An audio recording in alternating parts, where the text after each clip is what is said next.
blood was on the leaves. If it bleeds, we can kill it.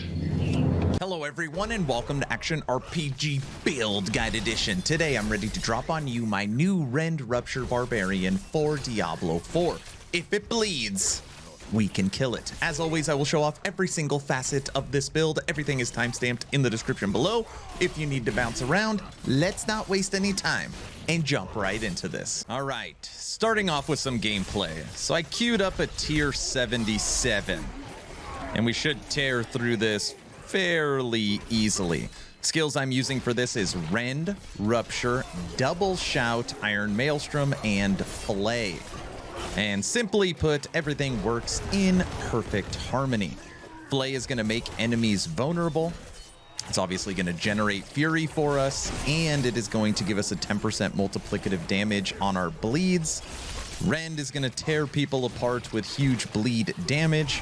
Rupture is going to make people take more bleed and give us attack speed. And then Iron Maelstrom is just going to clean up all the mobs that we don't want to deal with our shouts helping us with berserk and fury generation. It is just a very clean, solid build. Let's round up more. Look, we got all the snipers here. So start with Rupture. That's going to give us a boost to our attack speed and put the blood pool on the ground. And then as you can see, Flay and Rend just work in harmony. Let's go up here. Rupture, blood pool, more poison damage, boost to attack speed. You all die.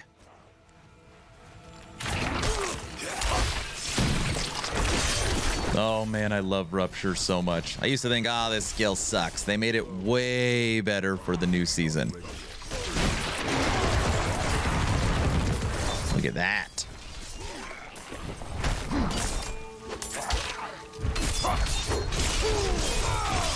All right, run past this. Let's go get piece number 1. This is where we got to deal with a bunch of poison. I'm just going to see if I could face tank the poison.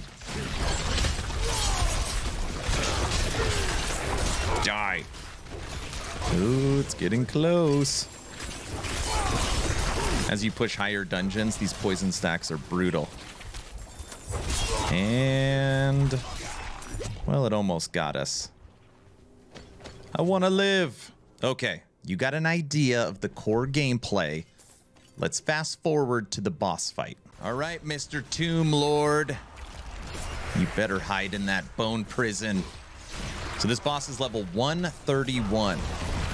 And as you can see, we are just gonna tear him apart. And you are dead. Dead. Dead. Rend Rupture. Let me show you how to recreate this build. So now let's take a look at the skills, starting with our basic attack Flay, which is obviously going to be our generator. And Flay is going to do a couple things. It is going to make enemies vulnerable, and it is going to give us multiplicative damage bonus to bleeding enemies. Perfect synergy with this build. Our main damage dealer is Rend, and Rend scales with vulnerable. So even though vulnerable is now additive, you have to ensure enemies are vulnerable to make this build really work. This is a double shout build. So we are using Rallying Cry with Tactical Rallying Cry and War Cry with Mighty War Cry. And the reason why we're not using Challenging Shout is because we are using Rupture. And Rupture got a massive buff for this season. Not only is the skill better, it got a new legendary aspect, and its unique got a big buff. This is almost more of a Rupture build than a Rend build. And every single time you use Rupture, you're going to get a 40% attack speed buff for 5 seconds. It feels like you got a shrine every single time. Absolutely love it.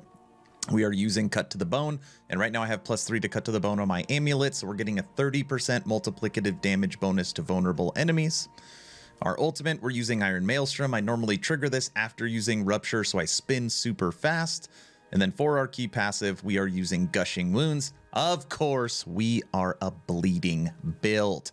perfect synergy across all skills. Now let's talk weapon expertise. Most Barbarians builds, you want a two-handed axe. For this build, you want a two-handed sword expertise. 20% of the direct damage you deal is inflicted as bleeding damage over 5 seconds. You deal 30% multiplicative increased bleeding damage for 5 seconds after killing an enemy. Lots and lots of bleeding multipliers for this build. And for weapon selection, Flay, you want to set it to slashing. Rend, you want to set it to slashing. And you guessed it, Rupture, you want to set it to slashing. Now let's talk Paragon board. And before I go through this, remember, linked in the description is the full 4,000 word written guide on Icy Veins. This video will not remain updated, but the written guide will be and gives a lot more information if you have added questions. Again, linked in the description. Okay, here we go. Board number 1, we are using Territorial. This is what it looks like. Moving on to board and number 2, we are using Decimator, and the glyph is Disembowel. Of course, we love bleeding. We are then moving to the right. This board is Blood Rage, and the glyph, Might. We are then bouncing back to the left, right here. And for this board, we're using Hemorrhage. And for the glyph, we are using Exploit. Remember, a lot of people have moved off vulnerability. Rend Rupture still needs it. And then we are headed up. For this board, we are using Warbringer. And for the glyph, we're using Blood Feeder. Love me some bleeding.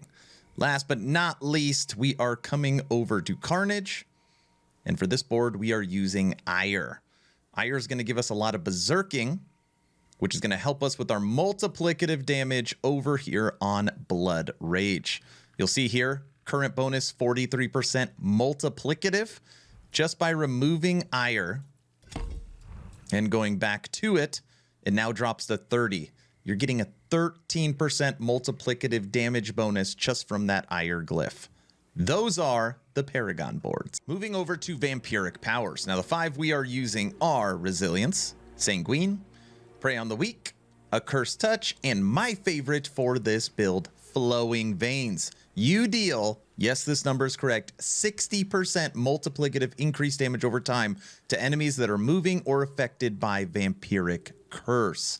So much added damage from Flowing Veins. Now let's talk gems, uniques, and aspects. For this build, you want amethyst in your weapons because, of course, we are damage over time, rubies in your armor for life, and you're going to round out your jewelry with the resistances you need. The only unique we are using for this build is Fields of Crimson, again, which got a nice little buff for Season 2. And honestly, it is not hard to find, especially if you are target farming bosses in Endgame. I've legitimately found 30 of them. I don't know, maybe even more than that. Moving over to aspects, we will go through them one at a time. Helmet, damage reduction. Chest, armor. Gloves, extra bleeding. Pants, damage reduction. Boots, extend berserking. Ring, shout cooldown. Ring, fury on berserking. Amulet, attack speed. On our weapons, we are using the new Wanton Rupture aspect, and on a two-handed weapon, perfectly rolled, which is what I'm currently using, this is going to trigger every 15 seconds or every other or every third rupture.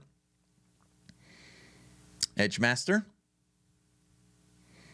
And aspect of Limitless Rage. So those are the aspects, the gems, and the uniques. Now we're going to scroll down a little bit and take a look at gear stats that you want for this build. So for your helm, pretty simple. You want cooldown reduction, basic attack speed, strength, max life. For chest, you want double damage or triple damage reduction with max life. Gloves, crit chance, rend, strength, attack speed. Pants, triple damage reduction, max life. Boots, movement speed, strength, damage reduction while injured. Amulet, cooldown reduction, damage reduction while injured, movement, and ranks to cut of the bone. If you remember during the skill breakdown, I had 6 points in there. That is because of this amulet.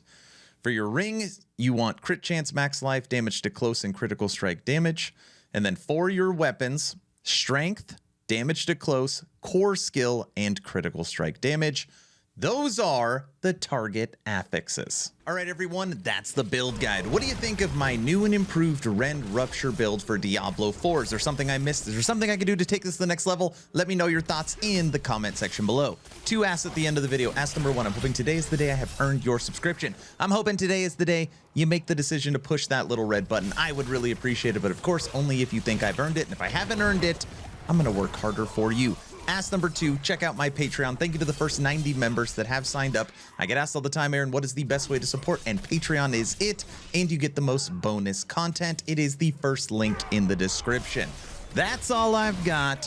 Hopefully you were entertained or at least learned something. Aaron, out.